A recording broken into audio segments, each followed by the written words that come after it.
तो ये तो गड़बड़ है ना मामला, है कि नहीं। पहला जीने में लाने का प्रयास, मैं इसको पूरा समझने के लिए तैयार हो गया हूँ। ये पहला जीने में लाने का प्रयास, वरना फिर हम इसको बस हम आचरण में ला रहे हैं। हमने तो सुन लिया, परिचय शुरू में इतना ही सुना कि आचरण में लाना है ना, और हम आचरण में लाने का प्रयास कर रहे हैं। इसका मतलब हम जीवनता नहीं समझ रहे, हम कोई है ना पुराना जो हमने दर्शन समझा हुआ है, रामायण समझाए, महाभारत समझाए, गीता पुराण समझाए, उसी को ही हम लोग आचरण में लाने का प्रयास कर रहे हैं। समझ तो वही बनी हुई है, जो समझ बनी हुई है वही आचरण में आएगा। तो आचरण में लाने का प्रयास कर रहे हैं मतलब वही आ रहा होगा, तो जीवनता नहीं आ रही होगी कहीं से भी।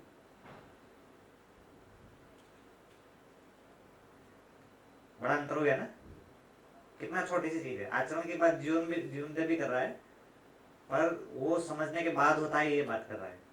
और आदर्शवाद के हिसाब से आचरण में पहले ही आना चाहिए, समझ में आए चाहे नहीं आए उसको कोई मतलब नहीं है। आदर्शवाद को समझ में आने से कोई मतलब नहीं है, उसके आचरण में आने से ही मतलब है आदर्शवाद को। ठीक है। तो जो आदर्शवादी सिस्टम है हमारे, उसमें माता पिता ने ऐसा बोल दिया, अब बच्चे को ऐसा करना ही चाहिए, ऐसा रहता है ना, आज्ञा पालन करना ही चाहिए उसको, या जो है गुरु ने ऐसा बोल दिया मतलब उसको करना ही चाहिए। ठीक है ना, ये सब करना ही चाहिए और ऐसा हो रहा है, एकदम वो बिना सोचे समझे बस करने के लिए है ना बैठ गया है, उतारू हो गया है, तो हमको लगता है कि ये सम्मान हो रहा है, विश्वास हो रहा है, कृतज्ञता हो रही है ना, हम इसमें सारे मूल्यों को देखने लग जाते हैं।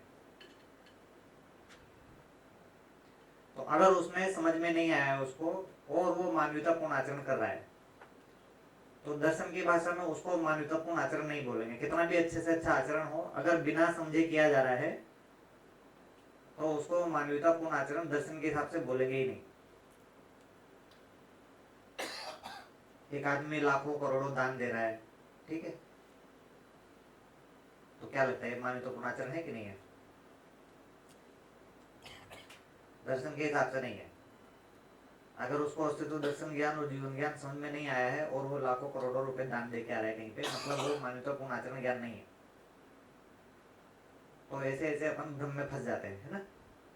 ऐसे इसमें ये भी हो सकता है कि वो डोनेट करता है, हाँ। इनका इंटेंशन क्या है, और छुपाने के लिए भी डोनेशन कर सकता है।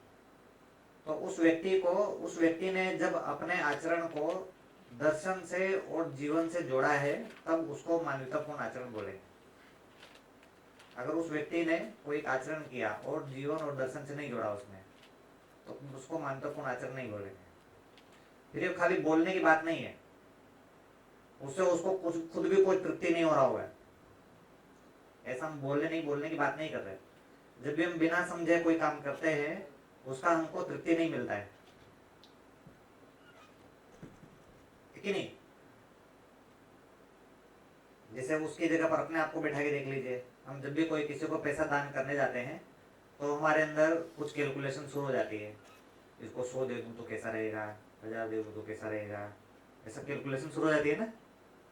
फिर हम जब एक निर्णय आता है, अच्छा 100 दे देता हूँ, फिर लगता है नहीं नहीं ये तो ठीक नहीं रहेगा, 1000 देना चाहिए, है ना।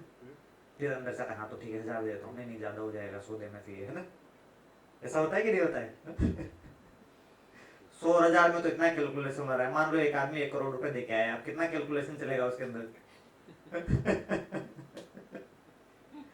तो क्या लगता है वो इस सारे दान पुण्य के कार्यक्रम में सुखी हुआ है कि दुखी हो रहा होगा अंदर से? अगर बिना समझे उसने कोई दान चंदा किया है, इसका मतलब वो पक्का जो है दुखी रहेगा। उसके बाद में बीवी बच्चों से झगड़ा हो रहा होगा उसको, वहां तो इतना दे के आ गए, यहाँ तो कुछ भी नहीं दे रहे, है ना। मैं तो इतना दिनों से नेकलेस मांग रही हूँ, है ना, मुझे तो कुछ नहीं मिला है। ठीक है ना। तो ऐसा बिना समझे कोई भी आचरण किया हो, बाहर से हमको लग रहा है कि सब बढ़िया है ना, पर उसमें उस करने वाले को अगर उसने समझ कर नहीं किया है, किसी अस्तित्व दर्शन ज्ञान और जीवन ज्ञान से जोड़कर नहीं किया है, तो वो अंदर से सुखी नहीं होगा, उसके अंदर कॉन्ट्राडिक्शन ही बनी रहेगी।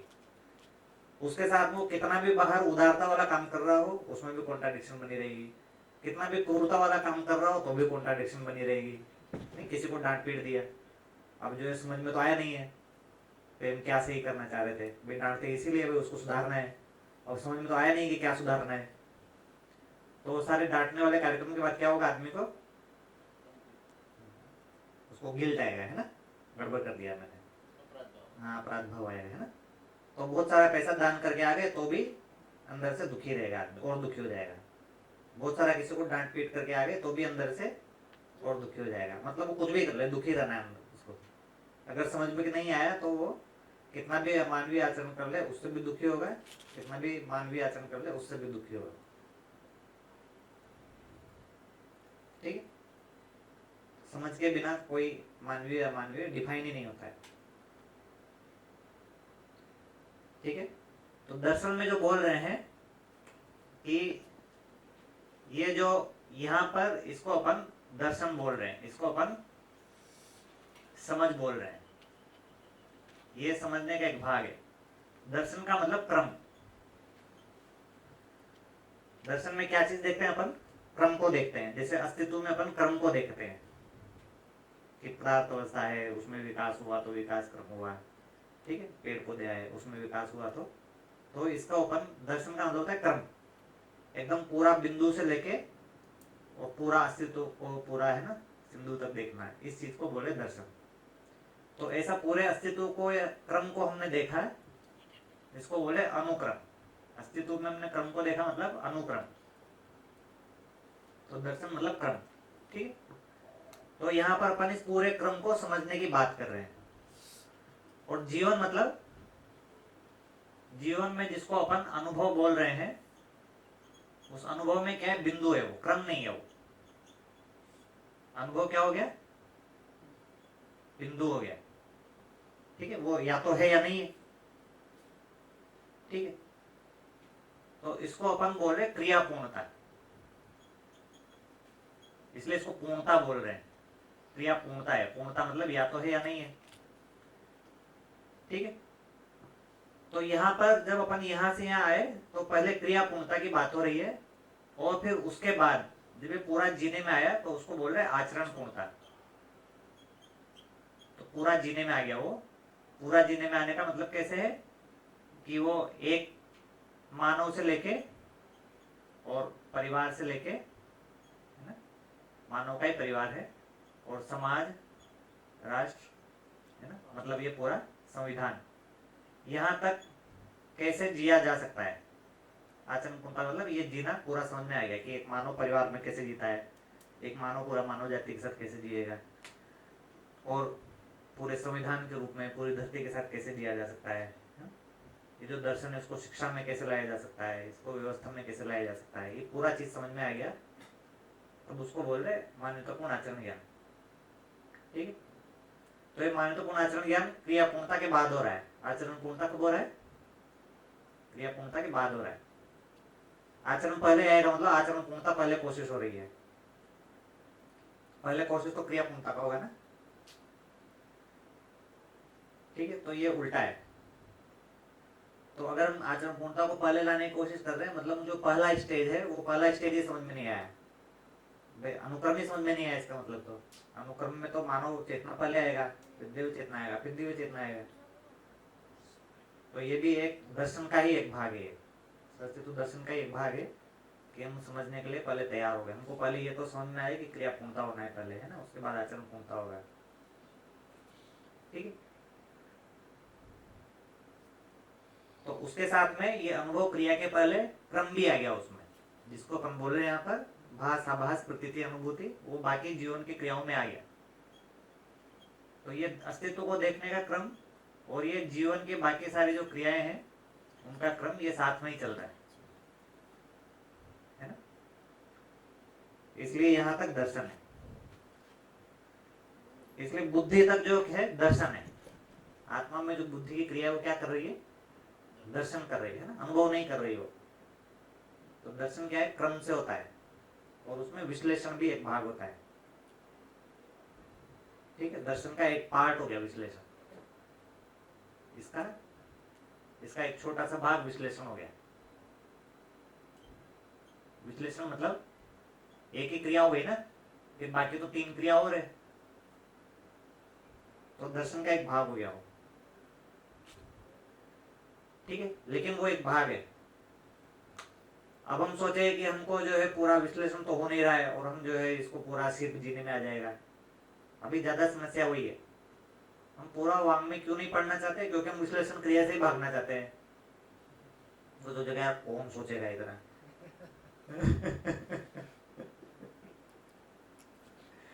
ठीक है ना। तो अभी दर्शन तो बहुत आगे निकल गया, अभी तो पहले विश्लेषण क्रिया पे भी नहीं पहुंचे हैं। नहीं, उसके आगे होगा ना दर्शन, फिर दर्शन के दौरान भास सभास प्रतीति अनुभूति होगा, उसके बाद तो कोई क्रिया पूर्णता होगा, उसके बाद तो कोई जीने में आएगा। यहाँ तो हम विश्लेषण से ही भाग रहे हैं, है ना। तो अभी कैसा रहता है, किताब उठाई और जो पढ़ना शुरू किया और नींद आ गई, है ना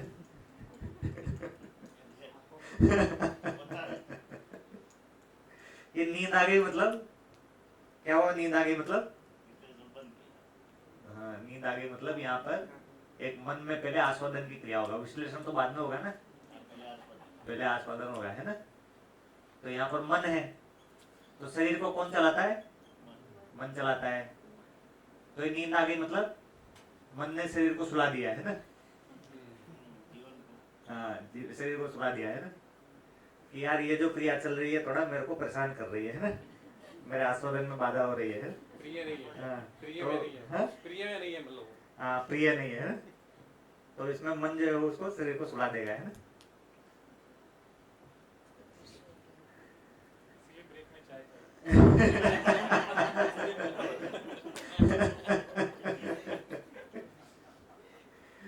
मुझको तो लगता है जो साइकोलॉजिस्ट लोग जो है ना, उनके पास में बहुत सारे लोग ऐसे पहुंचते होंगे जिनको अनिद्रा का प्रॉब्लम है।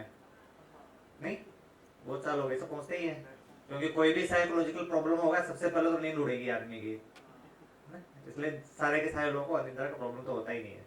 बहुत अच्छी बात है, उनको मानव दर्शन पकड़ा देना चाहिए सबको, है ना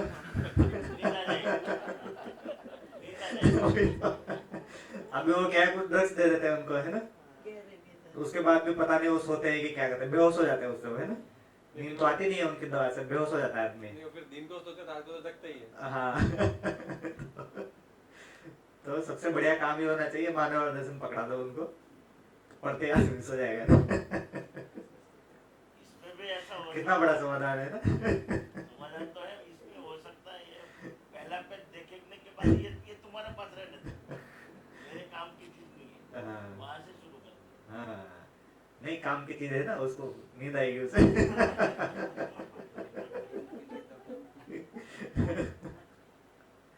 अच्छा बच्चों को सुला देता है दस मैं जानबूझ के वो मेरे जो बेडरूम है वहाँ एक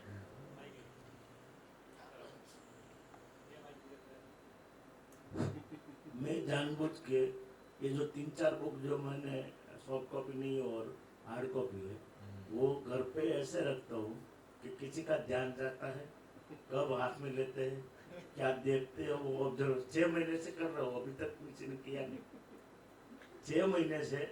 और भी बुक रखता हूँ, जन कल्याण है और भी है, वो साथ में रखता हूँ, तो देखने के बाद जन कल्याण ले लेते हैं, पढ़ भी लेते हैं, मगर उसको टच नहीं करते। ये मेरा व्यक्तिगत ऑब्जर्वेशन है। सही बात। उठा भी लेंगे तो क्या होगा, सो जाएंगे उठाने के बाद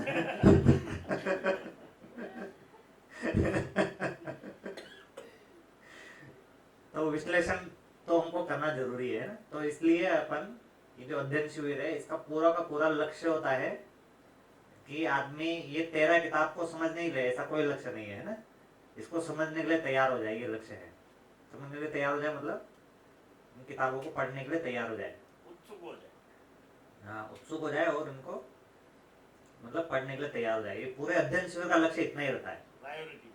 हाँ हम जो है उसको कुछ ऐसा समझा देंगे यहाँ पे जो उसके जीने में आ जाएगा, है ना, और वो खुश हो जाएगा, ऐसा कोई लक्ष्य सेट करेंगे मतलब ये गड़बड़ कार्यक्रम हो गया। ठीक है, तो जब तक ये सारी 13-14 किताब को ठीक से पढ़ने के लिए आदमी तैयार नहीं हो गया है तब तक कुछ भी खास गति नहीं हुआ, जीवन में कुछ भी खास गति नहीं हुआ। ठीक है, तो एक हमारी गति कुछ हुआ है कि नहीं हुआ है, लोग बोलते हैं हमको समझ में आया नहीं आया, कैसे पता लगेगा, तो उसका एक बड़ा माइलस्टोन ये है कि हम किताब को उठा के पढ़ने की कोशिश कर रहे हैं और हमको नींद नहीं आ रही है। तो एक बड़ा टेंजिबल माइलस्टोन ये है ना। इसका मतलब ये है कि हम जीवन में आस्वादन से विश्लेषण क्रिया पे पहुंच गए हैं। ठीक है ना। तो हम आंख बंद करके बैठ के और हम देख रहे हैं, हाँ मैं कुछ सोच रहा हूँ, हाँ मुझे विश्लेषण क्रिया दिख रही है। इसको कोई विश्लेषण क्रिया देखना नहीं बोल रहे हैं। ठीक है ना। ऐसे हम जीवन क्रिया को ऐसे आंख बंद के देख रहे हैं, ये मेरा चित्रण चल रहा है, ये मेरा विश्लेषण चल रहा है ना, ऐसे बैठ के देख रहे हैं हम। हमको लग रहा है मुझे जीवन क्रिया दिख रही है, इसमें कोई जीवन क्रिया नहीं है। ठीक है, इसमें कोई चित्रण क्रिया नहीं है। अभी तो विश्लेषण भी शुरू नहीं हुआ है। विश्लेषण तो शुरू तब होगा जब हम इसको बैठ के पढ़ रहे हैं, है ना। ये जो हम देख रहे हैं बैठ के, चित्रण हो रहा है, आस्वादन हो रहा है ना, ये सब आस्वादन क्रिया है। उसका बास है। हाँ, ये जो हम बैठ के 1 घंटा बैठ के हमने जीवन क्रियाओं को देखा,